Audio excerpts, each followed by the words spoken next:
Senior journalist Sunil sir के पास जाता हूं, मैं दिखाता भी ये सोनम वांगचुक की धर्मपत्नी क्या करें, ये भी सुनिए। सेकेंडली, हयाल पे जो फिनेंशियल और एफसीआरए के आरोप लगाए जा रहे हैं वो भी सारे गलत हैं।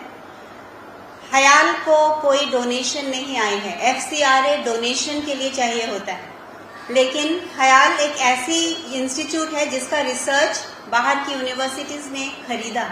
इसको हम एक्सपोर्ट ऑफ सर्विसेज कहते हैं। ये एक इनकम है और ये शेमफुल होने वाली चीज नहीं है, ये बहुत अप्रिशिएट करने वाली चीज है कि कोई ऐसे इंडियन इंस्टीट्यूट है जिसकी रिसर्च को बाहर लोग पसंद कर रहे हैं। और ये ऐसी रिसर्च है जो दुनिया में 50 साल आगे है। हम ऐसे वहाँ घर बनाते हैं पैसिव सोलर हीटेड, जो जब बाहर -20 रहता है या अंदर +20 रहता है बिना कोई हीटिंग के। तो कोई एफसीआरए वायोलेशन नहीं हुआ और ये सारी सर्विस एग्रीमेंट सीबीआई के पास हैं। और जब सीबीआई हमारे पास आए, जो कि रेड नहीं था, फैक्ट फाइंडिंग वो कहने आए थे, उन्होंने ये एक्सेप्ट किया कि इसमें कोई भी वायोलेशन नहीं है। ये रहा एफसीआरए हयाल का मामला। एफसीआरए सेकमॉल जो कि कैंसिल किया गया, वो भी बिल्कुल एक बेबुनियादी और रिडिकुलस बेसिस पे किया गया। आप सबने उसका पढ़ा होगा। अब सुन लिया। देखिए सुनील सर, आपने सुना, रिंगजिन सर को सुना, रिंगजिन जी ने पूरी तस्वीर वहां की रखी। क्या तस्वीर है? आपने रवीन जी, अरुण जी, मीर शाही साहब को सुना। किस और जा रहा है ये देश, कहां ले जाके खड़ा कर रहा है? आप दुनिया के सामने हमारी बदनामी होना। दुनिया, वो शख्स, जो आदमी 400 पेटेंट पर्सनल है और जिसको मैक्सिस अवार्ड क्या क्या नहीं है उनके पास। मुझे लगता है कि अब मेरे पास तो सवाल के लिए भी शब्द नहीं होते, लेकिन आपकी अपनी टिप्पणी, बहुत गंभीर किस्म की आप टिप्पणी करते हैं सुनील सर। आपकी सारे पर मशविरा राय सुनने के बाद सबको धन्यवाद संजीव जी। हम कहाँ जा रहे हैं और दुनिया हमको कैसे देख रही है, इसको समझने के लिए बहुत कुछ प्रयास करने की आवश्यकता नहीं है। आप प्रेस फ्रीडम इंडेक्स में कहाँ हैं दुनिया में? आप इंटरनेट सर्विसेज स्थगित करने वाले देशों में आपकी गिनती कितनी ऊंचाई पर है? नागरिक आजादी को सुरक्षित रखने में जो सब सरकार के प्रयास होते हैं, उसमें आपकी स्थिति कहाँ है? दुनिया किस प्रकार से आपको देखती है? जो लोकतांत्रिक संस्थाएं हैं, संवैधानिक संस्थाएं हैं, जिनकी जिम्मेदारी नागरिक आजादी को सुरक्षित रखने की है, उनको मजबूत करने के लिए सरकार ने अपने जिम्मेदारियों का किस हद तक निर्वहन किया, ये सब कुछ सबके सामने है। जो कुछ भी सोनम वांगचुक के साथ हो रहा है, यह बहुत ही निंदनीय घटना है और इसका देशव्यापी प्रतिकार होना चाहिए। सोनम वांगचुक ने क्या बुराई कर दी? ये कोई आज का आंदोलन तो है नहीं, ये 5 साल पहले आंदोलन शुरू हुआ था 2005 में। और उसके बाद जब हुआ तो इसी सरकार ने आश्वासन दिया कि आपसे इस आंदोलन को आप स्थगित कीजिए, आपसे वार्ता करेंगे। यही जब काउंसिल, जो दोनों अपेक्स लेह अपेक्स काउंसिल है और करगिल डेवलपमेंट अलायंस, इनके चुनाव में उन्होंने वायदा किया था, सभी वायदे किए थे। जो बात आज वहाँ के युवा जिस बात को लेकर के आंदोलन कर रहे हैं, उन्होंने अपनी तरफ से ये मांग तो उन्होंने रखी और इन आश्वासनों को भारतीय जनता पार्टी इस चुनाव के दौरान उन्होंने कहा था कि हम उसको पूरा करेंगे। वहां के लोग उनका आपको याद दिलाने आ रहे हैं कि आप उन आश्वासनों को आप पूरा कीजिए। आप उसको पूरा करने के लिए तैयार नहीं है। और जो आंदोलन चला, अब सवाल यह है कि जो आंदोलन चला, लोग इकट्ठे हुए, अनशन कर रहे हैं, 1-2 दिन का अनशन था, वो लंबा अनशन लोगों ने किया। यह सोनम वांगचुक के नेतृत्व में कम से कम 30,000 लोग लेह से लेकर के दिल्ली तक पदयात्रा उन्होंने की अनुशासित तरीके से। तभी आप नहीं सुनेंगे उनकी बात। और उसके बाद जब ये फिर आंदोलन करेंगे, गोली किसने चलाई?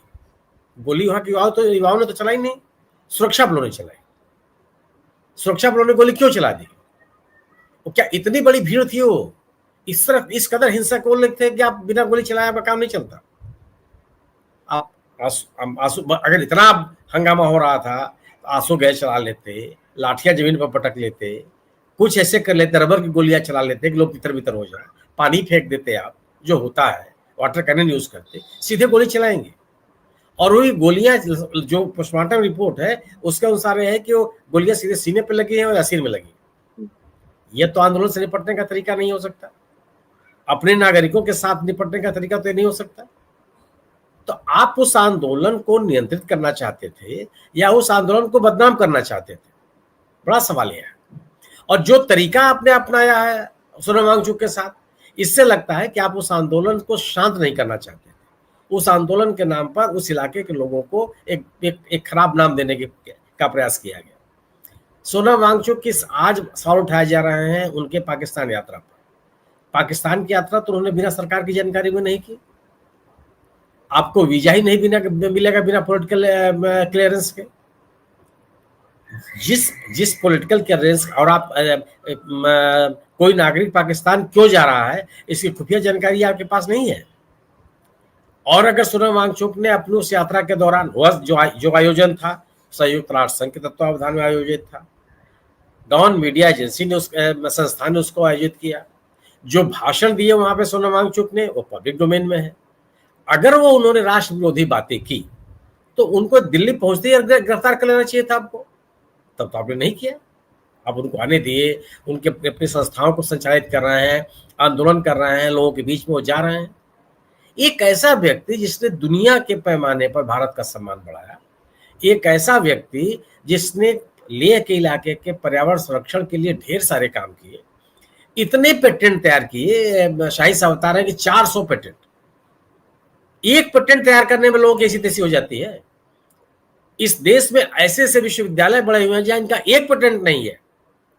एक से एक प्रोफेसर है जो असिस्टेंट प्रोफेसर से नौकरी शुरू करते हैं, विभागाध्यक्ष होकर रिटायर होकर चले जाते हैं, आधा यहाँ भी कोई पेटेंट नहीं कर पाते। एक आदमी 400 पेटेंट किए हुए हैं। पेटेंट करना हमारे आपके बस की बात नहीं होती है। आप मिली भगत से पेटेंट नहीं करा सकते, उसका बाकायदे एक अंतर्राष्ट्रीय मानक है। वह व्यक्ति जिसके योगदान को आप सोचिए कि जिस व्यक्ति ने जल संरक्षण के लिए वहां पिरामिड बनाने की बात की कि जब पिघलेगा तो अन्य दिनों में पानी की उपलब्धता रहेगी, बना के दिखा दिया। वहां के जो सुरक्षा कर्मी हैं उनको सौर ऊर्जा से संचालित घर बना के दे दिए, कैंप बना के दे दिए। ये सब आपकी आवाज नहीं आ रही है संजीव जी। तो मैंने कहा -20 डिग्री बाहर है और +20 डिग्री अंदर है ये पेटेंट, और दुनिया खरीद रही है उसको। वो कह रही है खरीद रही है। गौरव गर्व की बात। और आप उसको जोड़ रहे हैं कि हमने जो है कहीं विदेशी फंडिंग हो गई हमारे पास। क्या मजाक है सर ये? भाई अगर विदेशी फंडिंग है तो विदेशी फंडिंग आज हो गई है क्या? भाई विदेशी फंडिंग कोई बोरा में झोला में रुपया लेके नहीं आता है ना, वो तो एक बाकायदा उसका ट्रांजेक्शन की प्रक्रिया है। और वह ट्रांजेक्शन आपके बिना जानकारी की हो सकती है क्या? संभव है ये? आज आप 100 रुपया विदेश में किसी अपने बच्चे के लिए भेजिए, सरकार की जानकारी में हो, क्योंकि सब पूरी की पूरी व्यवस्था केंद्रीकृत है। एक एक ट्रांजेक्शन की जानकारी होती है सरकार को, और वो ट्रांजेक्शन तब तक पूरा नहीं हो सकता जब तक आपको उसकी अनुमति न मिल जाए। सब इंटरनल है, लेकिन बैंक को परमिशन लेकर के आपको इजाजत देते हैं वो। तो अगर सोनम वांगचुक को कोई विदेशी फंडिंग हो रही थी जो गैर कानूनी थी, अनधिकृत थी, देश के हित में नहीं थी, ऐसी एजेंसी से मिल रही थी जो अंतर्राष्ट्रीय पैमाने पर उस पर प्रतिबंध है, आप तत्काल उसको कार्रवाई करते।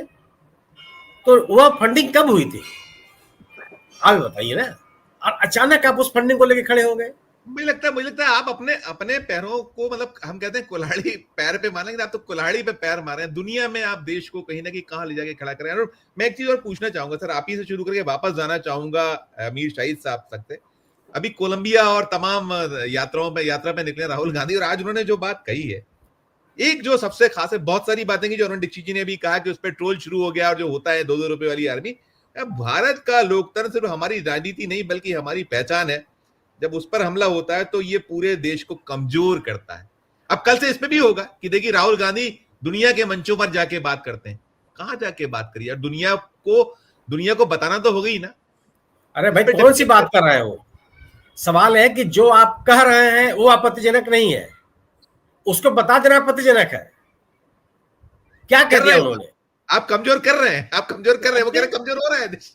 जी, आप जो कर रहे हैं उसको बता देना। आपका करना ज्यादा गंभीर है कि उसको बताना ज्यादा गंभीर है? सवाल इस बात का है ना। मिलावट करना ज्यादा गंभीर बात है कि मिलावट की जानकारी देना ज्यादा गंभीर बात है? बिल्कुल ठीक सर, बिल्कुल ठीक। सवाल यह है कि अगर राहुल गांधी ने कोई ऐसी बात कही है जो किसी लोकतांत्रिक देश में नहीं कही जानी चाहिए, आप उसका उल्लेख कीजिए। सरकार की आलोचना देश की आलोचना कैसे हो गई, तो नई परिभाषा आप बता रहे हैं।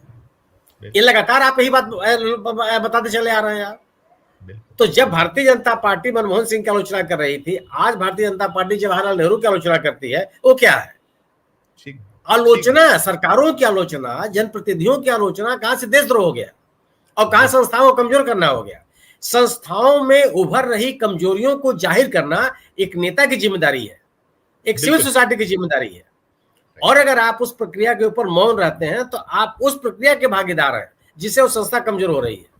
राइट। विपक्ष के नेता के रूप में जिम्मेदारी बनती है राहुल गांधी की कि उन सभी चीजों को लोगों के सामने रखें जो उनके अनुसार गलत हो सकती है, सही हो सकती है, उस पर आप बहस कर सकते हैं, लेकिन अगर उनके अनुसार वो गलत है, संस्थाओं को कमजोर करने वाली है, नागरिक अधिकारों का हनन है, लोकतांत्रिक संस्थाओं के प्रति असम्मान है, तो उन बातों को रखना विपक्ष के नेता के रूप में उनकी जिम्मेदारी बनती है। वो कैसे हो जाएगी? राइट।